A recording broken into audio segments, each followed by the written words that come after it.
السلام علیکم ورحمۃ اللہ وبرکاتہ۔ بسم اللہ الرحمن الرحیم۔ پروگرام میرا پیغمبر میں میں ہوں آپ کا میزبان حافظ ہشام الہی ظہیر۔ معزز ناظرین گرامی قدر، ہم آپ کے سامنے اس بات کو رکھ رہے ہیں کہ رسول اللہ صلی اللہ علیہ وسلم کی ذات فیصلہ کن اتھارٹی رکھتی ہے، رسول اللہ کی بات فیصلہ کن اتھارٹی رکھتی ہے۔ یہ جو ہمارے معاشرے میں ایک بات مشہور ہے کہ جو بندہ جس بات میں لگا ہوا ہے اس کو اس بات میں لگا رہنے دو، یہ بات درست نہیں ہے، شرعاً کہہ رہا ہوں۔ ویسے ایک پیس کے لیے، امن کے لیے، ہارمنی کے لیے اس طرح کے جذبات کہ ہم آپ کا احترام کرتے ہیں، ہم آپ کا احترام کرتے ہیں، یہ باتیں درست ہیں، یہ باتیں کہنی چاہیے کہ بلکہ مسلکوں کی بات نہیں ہے، ہر مذہب کو اس کی عبادت خانے میں عبادت کی اجازت ہے، ان کے عبادت خانوں کا تقدس ہونا چاہیے، ان کے تقدس کو پامال نہیں کرنا چاہیے، ان کی عبادت گاہوں کو تحفظ فراہم کرنا چاہیے وغیرہ۔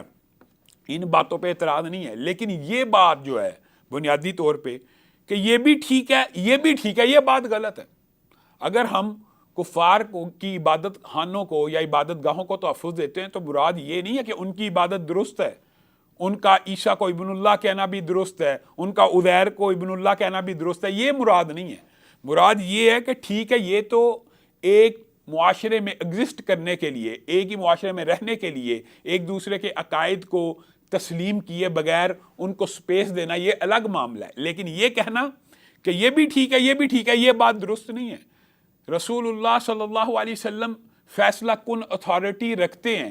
یہ نہیں ہو سکتا کہ صحابہ کی زندگی اگر ہمارے سامنے ہے کہ صحابہ کے مابین کے آپ کے خیال میں اختلاف نہیں ہوا، تو کیا صحابہ میں کچھ لوگوں نے کہا آدھے ہم ادھر ہو جاتے ہیں، آدھے ہم ادھر ہو جاتے ہیں، آدھے ہم ایک صحابی کی مان لیتے ہیں، آدھے ہم دوسرے صحابی کی مان لیتے ہیں، دونوں نے ہی نبی کریم صلی اللہ علیہ وسلم کی بات کی تشریح کی ہے، ہم دونوں کی مان لیتے ہیں، وہ بھی ٹھیک ہے، وہ بھی ٹھیک ہے۔ یہ معاملہ صحابہ کا نہیں تھا۔ بہرحال صحابہ کا معاملہ کیا تھا؟ صحابہ کے سامنے جب قول رسول آ جاتا تھا، حدیث رسول آ جاتی تھی، تو صحابہ سر تسلیم خم کر دیتے تھے، اور یہی بات ہے جو بخاری شریف کے اندر حدیث کی کتابوں میں آئی ہے کہ محمد صلی اللہ علیہ وسلم فرقم بین الناس، اور اس بات کی بڑی عمدہ مثالیں حضرت ابو بکر، حضرت عمر کی زندگی سے آپ کو مل جائیں گی۔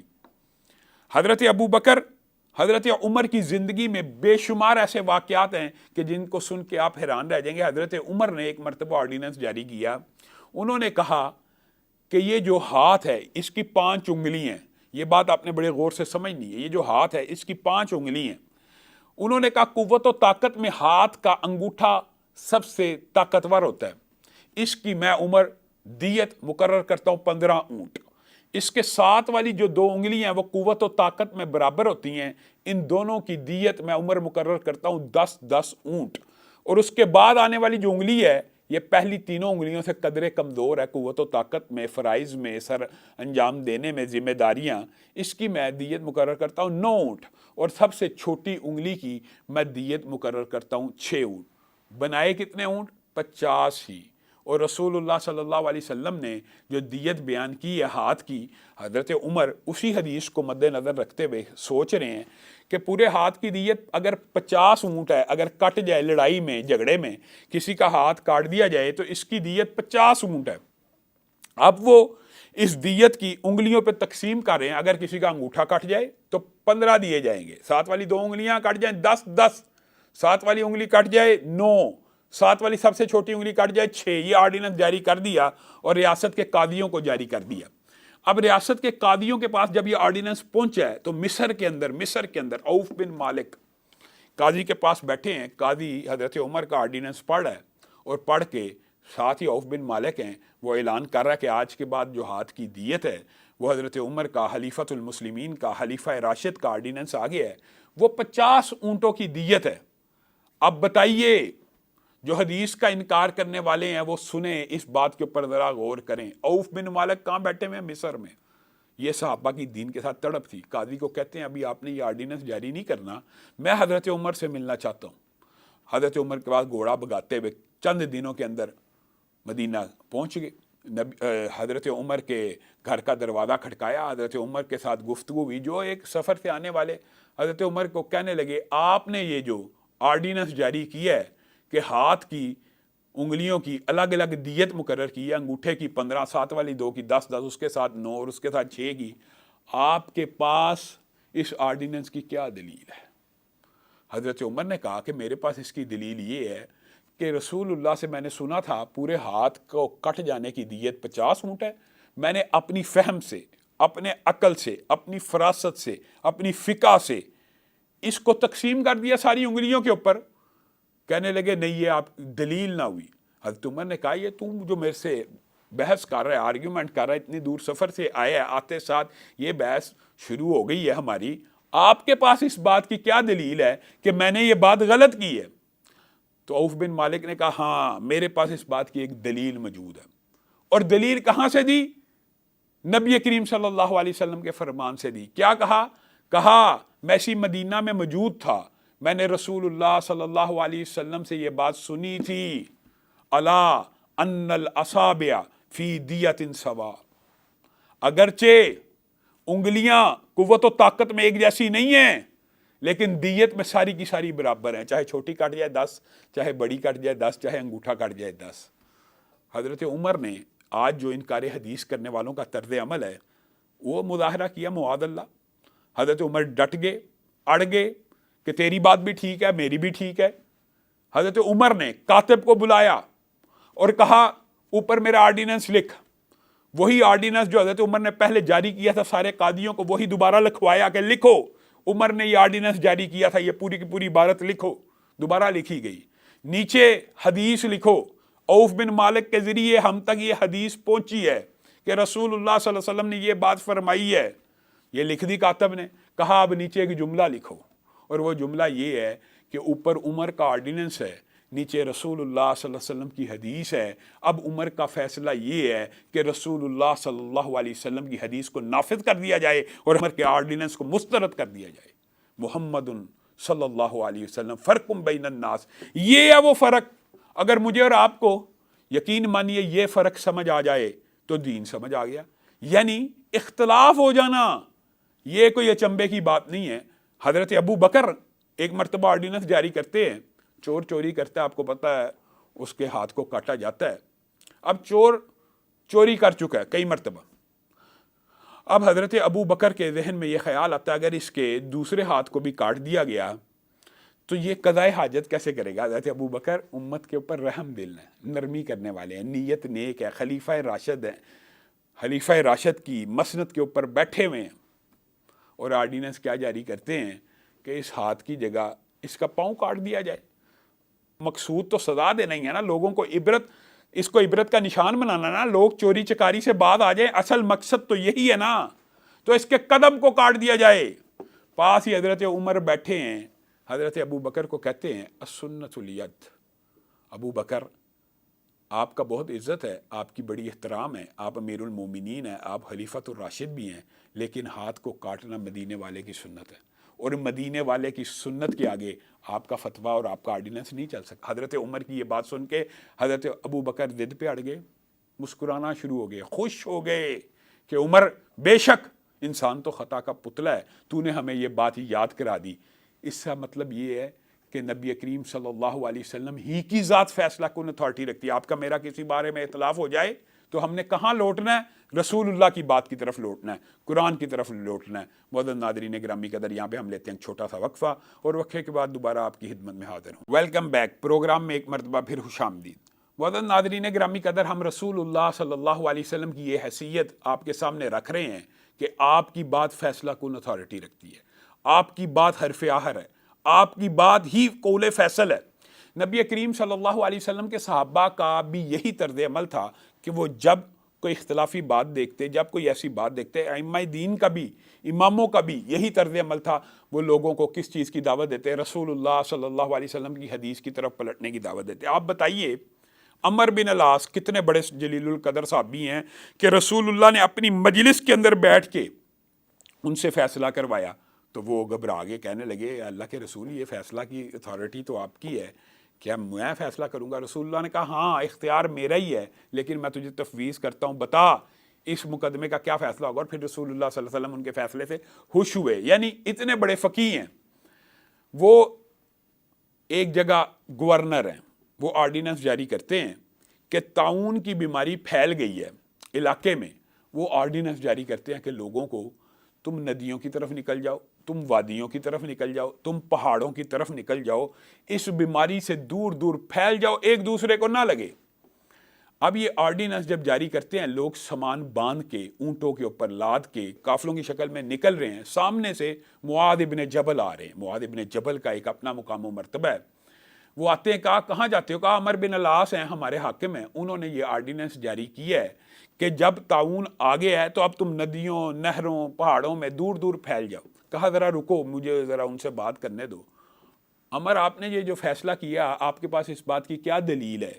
میں نے تو اپنی فہم سے، فقہ سے، فقاہت سے، قیاس سے اس بات کو سمجھا ہے کہ اب لوگوں کو آزمائش میں نہیں ڈالنا چاہیے، ان کو پھیلا دینا چاہیے۔ تو معاذ ابن جبل نے کہا یہ کوئی دلیل نہیں ہے۔ کہا آپ کے پاس کیا دلیل ہے؟ کہا میرے پاس یہ دلیل ہے کہ میں نے نبی کریم صلی اللہ علیہ وسلم سے یہ سنا تھا کہ جب طاعون کسی علاقے میں آ جائے تو وہاں کے لوگ وہاں سے سفر مت کریں، ہاں البتہ جو باہر کے لوگ ہیں وہ بھی طاعون زدہ علاقے میں مت آئیں۔ کیا عمر بن العاص ضد پہ اڑ گئے؟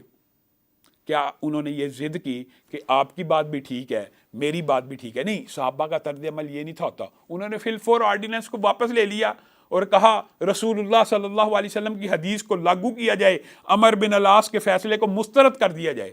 گویا صحابہ کا طرز عمل بھی یہی تھا کہ رسول اللہ صلی اللہ علیہ وسلم کی بات ہی قول فیصل ہے، اور یہ صرف صحابہ کا طرز عمل نہیں تھا۔ امام مالک کے پاس ایک بندہ آیا اور امام مالک نے، یہ جو بڑا مشہور واقعہ، امام مالک کے بہت سے اقوال بھی ہیں اس قول رسول اور حدیث رسول اور سنت رسول کے بارے میں۔ وہ کہا کرتے تھے یہ سفینہ نوح ہے، یہ نوح کی کشتی ہے۔ جیسے نوح کی کشتی پہ چڑھنے والا سیلاب سے بچ گیا تھا، طوفان سے بچ گیا تھا، سنت بھی سفینہ نوح ہے، جو اس کے اوپر چڑھ جائے گا، مراد یہ ہے جو اس کو پکڑ لے گا وہ بچ جائے گا، باقی سارے کے سارے غرق ہو جائیں گے۔ اور ایک بندہ امام مالک کے پاس آ گیا اور کہنے لگا کہ یہ جو میقات ہے مدینہ کا، اس کی آپ کی نظر میں کیا فضیلت ہے؟ امام مالک نے کہا اس کی فضیلت یہ ہے کہ رسول اللہ صلی اللہ علیہ وسلم نے وہاں سے احرام باندھا۔ کہا کیا اس کے علاوہ بھی اس کی کوئی فضیلت ہے؟ کہا اس فضیلت کے لیے اس کے علاوہ کی ضرورت نہیں ہے، رسول اللہ نے وہاں سے احرام باندھا، یہی ہمارے لیے کافی ہے۔ کہا میں آج کے بعد مسجد النبوی سے احرام باندھوں گا۔ امام مالک نے پوچھا تیرے پاس اس بات کی کیا دلیل ہے؟ کہنے لگا اس مسجد میں ایک نماز 1000 نماز سے زیادہ درجہ رکھتی ہے، اس شہر میں طاعون داخل نہیں ہو سکتا، اس شہر میں دجال داخل نہیں ہو سکتا، اس مسجد کے اندر نبی کے روضے کے قبر سے لے کے ممبر کے مابین روضہ تم میں ریاض الجنہ ہے، جنت کا ایک باغ ہے، اس کی تو اتنی فضیلتیں ہیں، میں یہاں سے احرام باندھوں گا۔ تو امام مالک نے اس کو کیا کہا تھا؟ اگر یہ بات سمجھ آ جائے نا، فَلْيَحْذَرِ الَّذِينَ يُخَالِفُونَ عَنْ أَمْرِهِ، تو جو فضائل اپنی طرف سے گھڑ رہا ہے، فضائل تو سچ بیان کر رہا ہے، لیکن احرام تو اس نیت سے یہاں پہ باندھ رہا ہے کہ اس جگہ کے اتنے فضائل ہیں، بتا کیا رسول اللہ کو ان فضیلتوں کا علم نہیں تھا؟ کیا رسول اللہ کو ان فضیلتوں کا پتہ نہیں تھا؟ جو تو آج بیان کر رہا ہے یہ بھی تو رسول اللہ ہی نے بیان کی ہے نا، رسول اللہ کو پتہ تھا، لیکن پھر بھی رسول اللہ نے احرام کی نیت، یہ بات یاد رکھیے، احرام کہیں سے بھی باندھا جا سکتا ہے، لیکن احرام کی نیت میقات سے کی جاتی ہے۔ اس بندے کا کہنے کا مقصد یہ تھا میں احرام کی نیت بھی مسجد النبوی کے اندر سے کروں گا۔ تو امام مالک نے اس کو ٹوک دیا، اس کو ڈانٹ دیا کہ جب رسول اللہ صلی اللہ علیہ وسلم نے میقات سے نیت کیا تو بھی میقات سے نیت کر، ورنہ تو مسجد النبوی دیکھے نیت نیک ہے، مسجد النبوی میں احرام باندھنا چاہتا ہے، اس سے عمدہ کیا نیت ہو سکتی ہے؟ اور فضائل کے دلائل بھی دے رہا ہے، اس سے زیادہ عمدہ باتیں کیا ہو سکتی ہیں؟ لیکن امام مالک نے کہا کیا تو یہ سمجھتا ہے کہ رسول اللہ کو ان فضائل کا علم نہیں تھا؟ ان فضائل کے علم میں ہوتے ہوئے بھی رسول اللہ نے اگر وہاں سے احرام باندھا تو تجھے بھی وہاں سے ہی باندھنا پڑے گا۔ اسی طرح یعلا بن امیہ کے بارے میں یہ بات ملتی ہے کہ وہ بیت اللہ کا طواف کر رہے تھے، اور طواف کے اندر آپ کو پتہ جب انسان بیت اللہ میں جاتا ہے، اللہ تعالیٰ ہم سب کو بھی اس گھر کی زیارت نصیب کرے، جب انسان اس گھر میں جاتا ہے تو انسان کی کیفیات بدل جاتی ہیں۔ یعلا بن امیہ کے اوپر بھی یہی کیفیت طاری ہوگی۔ وہ بیت اللہ کا طواف کرتے کرتے رکن یمانی پہ پہنچے تو رکن یمانی کو گلے لگ کے رونا شروع ہو گیا۔ ایک محبت کی نیت بد، اس سے عمدہ نیت کیا ہو سکتی ہے؟ حضرت عمر نے ان کو دیکھا کہ یہ رکن یمانی کے ساتھ لپٹ رہے ہیں، ہاتھ لگا رہے ہیں، بوسو کنار کر رہے ہیں، گلے لگ رہے ہیں۔ اما تفت مع الرسول صلی اللہ علیہ وسلم، کیا تو نے رسول صلی اللہ علیہ وسلم کے ساتھ طواف نہیں تھا کیا تھا، تو صحابی ہے، تو نے تو رسول اللہ کے ساتھ بھی طواف کیا ہوا ہے، کیا رسول اللہ صلی اللہ علیہ وسلم نے رکن یمانی کے اوپر یہ کچھ کیا تھا؟ نہیں تھا کیا۔ پھر بعد آ جا، اگر تو بعد نہ آیا تو میں تجھے درے لگاؤں گا۔ یہ کام اگر کرنا ہے ہاتھوں کا یا بوسہ دینا تو جا کے حجر اسود کو دے جہاں پہ رسول اللہ نے دیا، اور پھر حجر اسود کو بھی بوسہ دیتے ہوئے کہا اللہ کی قسم مجھے پتہ ہے تو نفع کا مالک نہیں، نقصان کا مالک نہیں۔ حالانکہ اس سے مراد جو حضرت عمر کی تھی وہ آپ نے بات سمجھنی ہے، نفع تو قیامت کے دن ثواب کے طور کے اوپر تو ملنا ہی ہے، لیکن جو عام فہم لوگ مثال دیتے ہیں کہ پتھروں میں نفع ہے، پتھروں کی یہ ہوتی ہیں وہ ہوتی ہیں، فلاں پتھر قسمت اور تقدیر کے لیے ہوتا ہے۔ حجر اسود کو مخاطب ہو کے آپ کے اور میرے عقیدے کے اوپر بھی ضرب لگا رہے ہیں، مجھے پتہ ہے تو نفع اور نقصان کا مالک نہیں، میں تجھے اس لیے چومتا ہوں کہ رسول اللہ صلی اللہ علیہ وسلم نے چوما، تو یہی کافی ہے۔ جو رسول اللہ صلی اللہ علیہ وسلم نے اگر حجر اسود کو بوسہ دیا ہے تو تو نے رکن یمانی کو نہیں دینا۔ اسی طرح حضرت ابو بکر کے دور میں ایک شخص نے بیت اللہ کے طواف کے درمیان یہ نعرہ لگایا لبیک الہ الحق، لبیک الہ الحق کہنا، اور اس کے ساتھ اس نے یہ کہا لبیک یا ذا المعارج، لبیک یا ذا المعارج، لبیک اللہم لبیک کی جگہ اب بتائیے لبیک اللہم لبیک، اے اللہ میں حاضر ہوا، اور یہ کہنا لبیک یا ذا المعارج، اے بلندیوں والے میں حاضر ہوا، دونوں میں معنی کے اعتبار سے کوئی فرق ہے؟ لیکن صحابہ کس طرح رسول اللہ صلی اللہ علیہ وسلم کی حدیث کا التزام کیا کرتے تھے، ضد نہیں تھے کیا کرتے۔ جب ان کے پاس کوئی بات آ جاتی تھی تو وہ اکڑتے نہیں تھے، قول رسول کے سامنے سر تسلیم خم۔ حضرت ابو بکر نے کہا رسول اللہ کی تلبیہ میں تو لبیک اللہم لبیک ہے، اگر تو نے دوبارہ لبیک یا ذا المعارج کہا تو ابو بکر تجھے درے لگائے گا۔ یہ ہے محمد صلی اللہ علیہ وسلم، فرقم بین الناس۔ رسول اللہ صلی اللہ علیہ وسلم لوگوں کے مابین فیصلہ کن اتھارٹی رکھتے ہیں۔ جب رسول اللہ کوئی حکم دے دیں اس کو پکڑ لو، جس سے روک دے رک جاؤ، اور جب رسول اللہ کسی چیز کے بارے میں فیصلہ کر دیں پھر اپنے دل میں تنگی محسوس نہیں کرنی، یہ فیصلہ تو میرے مالی مفاد کے خلاف ہے، یہ فیصلہ تو میرے رشتے داروں کے جو مفاد ہیں یا قبیلے کے مفاد کے خلاف ہے۔ بتائیے امام حسن بصری ایک جگہ دین کیا سبق پڑھانے چلے گئے، وہاں پہ چلتے چلتے یہ بھی بات یاد رکھیے، ضروری نہیں ہوتا کہ ہر سوال کا جواب ہی عالم کے پاس موجود ہو یا اس کو اس کے بارے میں صحیح حدیث علم کا پتہ ہو۔ اب تو اللہ کا فضل ہے کہ حدیث کی کتب چھپ چکی ہیں۔ ابتدائی دور کے اندر حسن بصری سے یہ سوال ہوا کہ آپ بتائیے کہ جو مقتدی ہے اگر دو بندوں نے نماز پڑھنی ہو تو مقتدی دائیں کھڑا ہوگا یا بائیں کھڑا ہوگا؟ انہوں نے اپنے اندازے سے قیاس سے یہ بات کا اندازہ لگایا کہ رسول اللہ ہر چیز میں دائیں کو پسند کرتے تھے۔ کہنے لگے مجھے حدیث تو کوئی نہیں نظر آئی، لیکن امام کو دائیں کھڑا ہونا چاہیے اور مقتدی کو بائیں کھڑا ہونا چاہیے۔ اندر سے ایک عورت بولی کہ میں عبداللہ ابن عباس کی شاگرد ہوں اور مجھ تک یہ حدیث پہنچی ہے کہ رسول اللہ صلی اللہ علیہ وسلم نے ایک مرتبہ عبداللہ ابن عباس کے ساتھ جماعت کروائی تھی تو وہ رسول اللہ کے الٹے ہاتھ آ کے کھڑے ہوئے تھے تو رسول اللہ نے پکڑ کے حالت نماز میں ان کو سیدھے ہاتھ پہ کر دیا تھا۔ امام حسن بصری کے اڑ گئے کہ جو تو نے کہا وہ بھی ٹھیک ہے، جو میں نے کہا وہ بھی ٹھیک ہے۔ کہنے لگے آیا تو دین پڑھانے تھا لیکن ایک عورت سے دین سمجھ کے جا رہا ہوں، میرے فتوے کو رد کیا جائے اور رسول اللہ کی حدیث کو نافذ کر دیا جائے۔ معزز ناظرین گرامی قدر، یہ رسول اللہ صلی اللہ علیہ وسلم کی وہ ذات کی اتھارٹی ہے، یہ ان کی حیثیت ہے کہ جب ان کی بات آ جائے، جب ان کا قول آ جائے تو کسی کی اور کی بات کی، باپ دادا امام پیر فقیر فقیہ کوئی بھی ہو، اس کی بات کو رد کر دیا جائے گا۔ معزز ناظرین گرامی قدر، آج کے پروگرام کا وقت ختم ہوتا ہے، انشاءاللہ کل ایک نئے پروگرام کے ساتھ آپ کی خدمت میں حاضر ہوں گے۔ والسلام علیکم ورحمۃ اللہ وبرکاتہ۔